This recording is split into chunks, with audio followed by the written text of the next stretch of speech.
ನಮಸ್ಕಾರ ವೀಕ್ಷಕರೇ, TV news Kannada ಚಾನೆಲ್ಗೆ ಸ್ವಾಗತ. ಸತ್ಯ ಶ್ರೀ ಸೇವಾಲಾಲ್ ಮಹಾರಾಜರ 287ನೇ ಜಯಂತಿ ಎಂದು ಶಾಸಕರಾದ ಶ್ರೀ ಶಿವರಾಮ ಹೆಬ್ಬಾರ ಮುಂಡಗೋಡ್ ತಾಲೂಕಿನ ಕರಗಿನಕೊಪ್ಪ ಗ್ರಾಮದ ಸೇವಾಲಾಲ್ ಸರ್ಕಲ್ಗೆ ಆಗಮಿಸಿ ಪೂಜೆ ಸಲ್ಲಿಸಿದರು.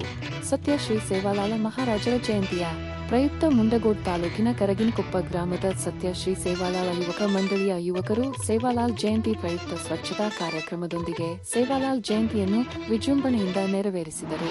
ಸೇವಾಲಾಲ್ ಯುವಕರಿಗೆ ಪ್ರೋತ್ಸಾಹ ನೀಡಿದವರು ಮಂಜುನಾಥ್ ಕುಬೇರ್ ಲಮಾಣಿ. ಈ ಕಾರ್ಯಕ್ರಮದಲ್ಲಿ ಪಾಲ್ಗೊಂಡ ಕರಗಿನಕೊಪ್ಪದ ಸೇವಾಲಾಲ್ ಯುವಕರ ಸಂಘ ಪ್ರವೀಣ್ ಲಂಬಾಣಿ, ಸುದೀಪ್ ಲಂಬಾಣಿ, ಸುನಿಲ್ ಲಂಬಾಣಿ, ಮನೋಹರ್ ಲಮಾಣಿ, ಮಾಂತೇಶ್ ಲಮಾಣಿ, ಆಕಾಶ್ ಲಂಬಾಣಿ ಯುವಕರು ಉಪಸ್ಥಿತರಿದ್ದರು.